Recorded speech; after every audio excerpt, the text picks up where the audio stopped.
After doing exercise 6 in A9, you should have picked up on a pattern when you multiplied by the conjugate. And so here, to simplify this radical, we're going to do the same thing. We're going to multiply by the conjugate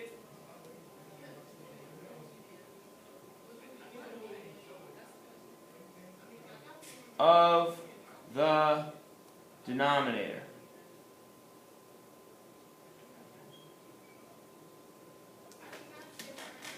So you guys are going to multiply by the conjugate of the denominator. Notice that both of these radicals are in its simplest form. You can't simplify root 3 anymore. The issue is you can't have a radical in the denominator. So we have to get rid of the radical. And when you did exercise 6, you should have seen that the radical goes away when you multiply by the conjugate. The word conjugate, right, if I'm dealing with A plus B, the conjugate is A minus B. If I have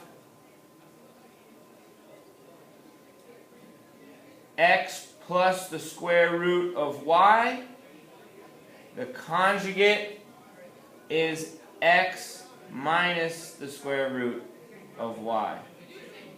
It's just the opposite of the sign that you see. So here we're going to multiply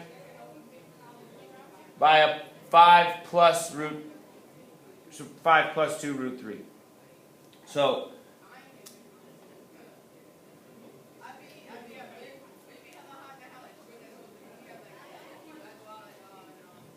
now, the one thing we're going to do when we say multiply, we're really going to multiply by 1. We're going to multiply the top and the bottom by the same thing.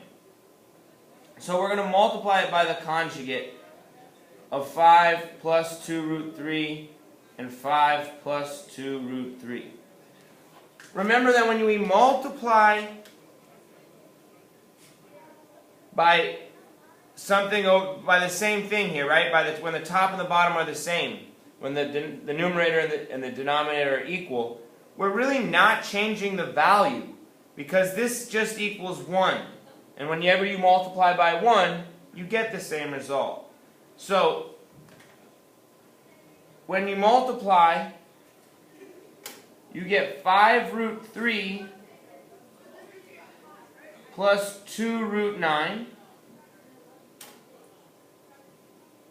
divided by 25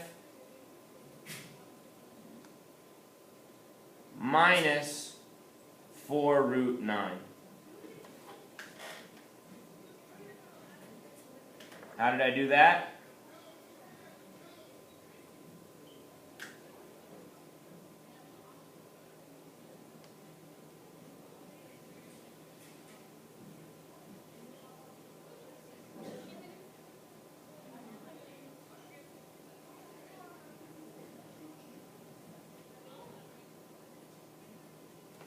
Using the box method here, right? This would be for the top, right? That's for the top.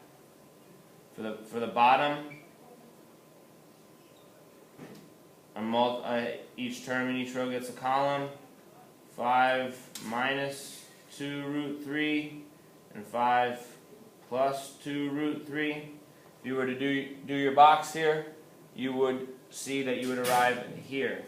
Now this is not quite done because we know what the square root of 9 is. The square root of 9 is really 3.